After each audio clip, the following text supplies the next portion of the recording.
OPD सेवाओं को बंद करने का ऐलान किया गया है, क्या कहना है? देखिए, मैं समझता हूँ कि उनका आक्रोश वाजिब है।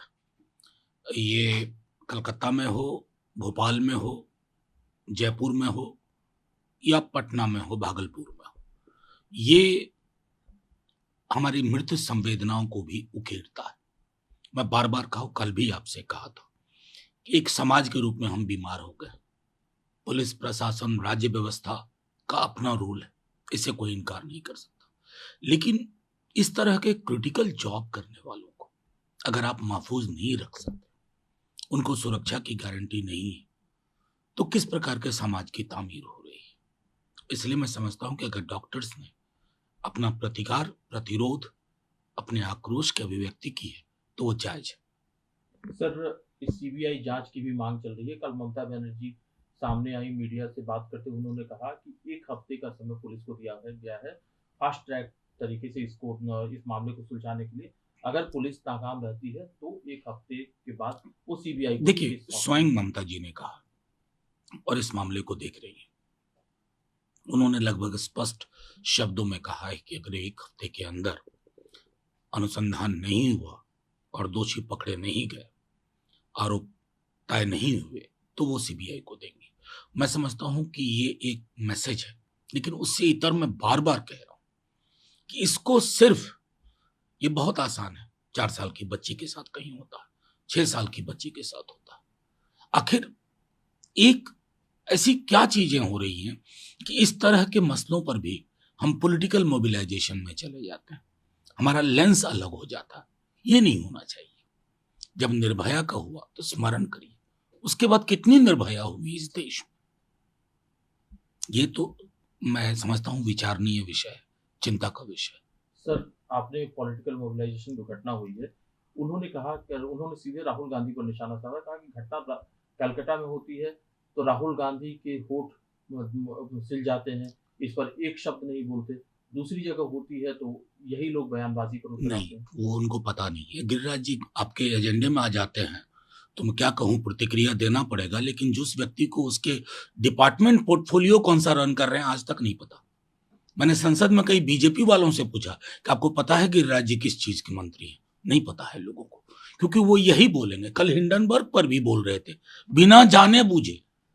अरे आप अपनी चुप्पी को बताओ, कहां चुप होते हो, कहां बोलते हो, ये तय करिए ना। दूसरे क्या कर रहे हैं आपको शायद मालूम नहीं। हम गठबंधन में साथ, लेकिन क्या मैंने या हमारे दल ने कभी चुप्पी रखी इन मसलों पर? लेकिन आप चुप होते हैं गिरिराज जी। आपको कुछ नहीं आता है सिवाय हिंदू मुसलमान करने के। अपने महकमे पर ध्यान दीजिए और जब हृदय विशाल करके सोचिए तो कहीं की घटना पे चुप मत रहिए। उत्तर प्रदेश में हो जाए तो योगी जी नाराज हो जाएंगे, इसलिए गिरिराज जी बोलेंगे नहीं, ये नहीं होना चाहिए। सर, हिंडन कहा कि जेपीसी के तहत इसकी जांच होनी चाहिए, लेकिन सरकार कह रही है कि ये पूरी तरह से शेयर मार्केट को डिस्टेबलाइज करने की कोशिश है। किरण रिजिजू साहब कह रहे हैं, कल किरण रिजिजू साहब ने इस पर बयान दिया। उन्होंने कहा कि ये सबको पता है, कुछ ताकतें देश के अंदर और कुछ ताकतें देश के बाहर से इस देश की अर्थव्यवस्था पर हमला कर रही हैं। ये बहुत पुराना औजार होता है सत्ता का, विदेशी ताकतों का की बात करें। हमारे देश में भी 75-77 में जॉर्ज साहब पर अक्सर ये आरोप लग जाता था, जॉर्ज फर्नांडिस पे। ये एक आज का अखबार है, रिजिजू साहब पढ़ लें इसको। उसके बाद भी अगर वो ये बयान दे रहे हैं, इसमें पूरा क्या है, हिंडनबर्ग, अडानी बुच सागा, एक एक चीज है। क्यों पर्दादारी कर रहे हैं? पब्लिक लाइफ बहुत बड़ी लंबी लकीर खींचने की होती है रिजिजू साहब। मैं देख रहा हूं रविशंकर जी इसी सब काम के लिए आजकल बिठाए जाते हैं। क्या बोलिए, किस बात पे बोलिए, विसिल ब्लोअर पे ही शक कर दीजिएगा। मतलब मैसेज अप्रिय लगा तो मैसेंजर को शूट कर दो। ये सब नहीं चलेगा। किसको भरमा रहे हैं? मिडिल क्लास के बीच में भी संदेश गया है। आप करप्ट लोगों के नेक्सस को बचाने की कोशिश कर रहे हैं। हम क्या कह रहे हैं आपसे? जेपीसी करिए ना, यही बात वहां भी बोलिएगा आप, और लोग तथ्यों पे बोलेंगे। तथ्य पर बात कीजिए, तथ्य यहां है। सर, मार्केट में शॉर्ट्स जिसके तहत मार्केट की दिशा तय कर दी जाती है, लेकिन विपक्ष जो जेपीसी की मांग कर रहा है, कहाँ कहाँ पर आप लोगों को गुंजाइश लगती है कि यहाँ यहाँ पर शकुन शुभा की गुंजाइश? मैं सीधी बात कहता हूं, अगर एक व्यक्ति सेबी चीफ जैसे पद पे है और उसके पति का पैसा अडानी ग्रुप में लगा हुआ है, it can never be fair play. Mark my words, mark my words. मैंने पहले कहा था, our systems have been rigged, rigging हो रही है और लोग पर्दा डालने की कोशिश कर रहे हैं।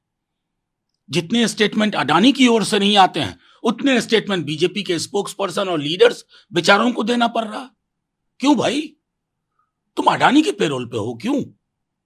तुम्हें तो कहना चाहिए कि हां, हम भी जांच की मांग को स्वीकार करते हैं, and will see to it. That you don't say. तो जाहिर तौर पर आप किसी चीज को जब ढकने की कोशिश करते हैं ना, तो स्केल्टन्स और कपबोर्ड से निकल निकल करके आते हैं। इंतजार करिए, अभी और निकले। सर, इसको एक बार कह दिया था कि फ्लड जिहाद है। अब उन्होंने जो मुस्लिम संगठनों या मुस्लिम व्यक्ति के द्वारा अगर कोई शिक्षण संस्थान चलाए जा रहे हैं, यूनिवर्सिटी चलाए जा रहे हैं, तो उसके स्ट्रक्चर को लेकर के भी उन्होंने सवाल खड़ा कर दिया कि मक्का लाइक स्ट्रक्चर है ये। मैं तो सीधी तौर पर कहता हूं, ये सवाल प्रधानमंत्री जी से जाके पूछिए। अभी विदेश जाएंगे, गले मिलेंगे, वो अमीर से मिलते हैं वहां सऊदी में, इतनी गर्माहट से मिलते हैं, और यहां ये जुबान बोली जा रही है। अरे आर्किटेक्चर की समझ होनी चाहिए ना। इस देश में कितनी तरह के आर्किटेक्चर रहे एंशिएंट इंडिया से लेकर के आज तक, उसकी समझ नहीं है। और अभी थोड़ा ही नुकसान हुआ है आसाम में, और इससे बड़ा नुकसान होगा, क्योंकि मैं उस राज्य को जानता हूं। वो राज्य घृणा और वैमनस्य की फसल पर जिंदा नहीं रह सकता। लेकिन चीफ मिनिस्टर साहब की मजबूरी है, उनको कॉम्पीट करना है योगी जी से। तो जितना जहर वहां उगला जाएगा, उसका दोगुना जहर उगलने की कोशिश करेंगे। लेकिन क्या होगा, फिजा में जहर होगा। तो फिजा में जब जहर होगा तो वो सबके नाथुनों में घुसेगा। यही है चिंता का विषय।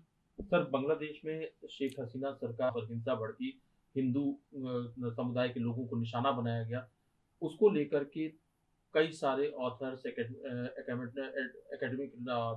लोगों ने जो है वो चिट्ठी लिखी है सरकार को, और ये कहा है कि पार्लियामेंट में इस हिंसा के खिलाफ रेजोल्यूशन पास किया जाए। देखिए, बिल्कुल ये चिंता का विषय। हमें 71 भी याद है, वहां की माइनॉरिटीज पे जिस तरह के जुल्म की खबरें आ रही हैं, वो मैं समझता हूं चिंता का विषय। हमारी एम्बेसी की तरफ से भी एक मैसेज जाना चाहिए। हालांकि जो इंटरिम वहां पीएम बने हैं, उन्होंने बहुत साफ शब्दों में कहा है, कई सारे स्टूडेंट ग्रुप्स भी मंदिरों की रक्षा कर रहे हैं। लेकिन एक बात सबको समझना जरूरी है, ये जो दक्षिण एशिया है ना, ये एक ही देश था, इंडिया, जिसके बाद पाकिस्तान, बांग्लादेश बना। इन तीनों देशों में हम सबको यह तय करना होगा कि हम अपनी माइनॉरिटीज को कितना भरोसा दिलाते हैं, क्योंकि घृणा को सरहद पार करने में ना वीजा नहीं लगता, बिना वीजा के जाती है बस। सर, एक इंस्टीट्यूशंस की रैंकिंग टॉप पर है इंजीनियरिंग में, और ओवरऑल जो कॉलेज या यूनिवर्सिटीज की बात करें, उसमें डीयू और जेएनयू उनको टॉप पर रखा गया है। इस रैंकिंग के बारे में नहीं, मैं आपको बताऊं, जेएनयू नंबर 2 पे है, नंबर 3 पे जामिया है। अब बताओ भैया, वहां क्या हो रहा है? एंटी नेशनल लोग हैं बैठे हुए, तो रैंकिंग तो एंटी नेशनल लोग तथाकथित आपको दे रहे हैं। हमारी अपनी यूनिवर्सिटी शायद 6ठे नंबर पे है, if I am not wrong, Delhi university. सरकार को नजरिया बदलना होगा। वो जो इनके मंत्री है ना, जो जेएनयू में जाकर के न जाने क्या क्या ढूंढते फिरते हैं, एक बार ये सोचे, इन संस्थाओं की वजह से हमारे मुल्क का नाम है। इन संस्थाओं की वजह से शिक्षा, बावजूद उदासीनता के केंद्र की सरकार के, वो अपनी लॉ जलाई हुई है, ध्यान रहे। सर, एक आखिरी सवाल है, और चूंकि हम कल एक माइनर के साथ इसी तरह की हरकत करने की कोशिश की, उन्हें अरेस्ट भी कर लिया गया है।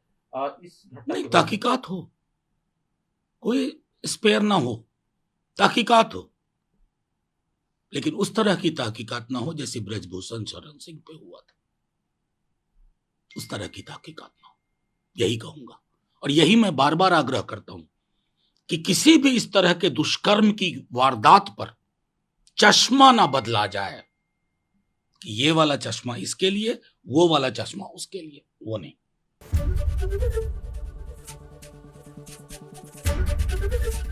एबीपी गंगा, खबर आपकी, जुबान आपकी।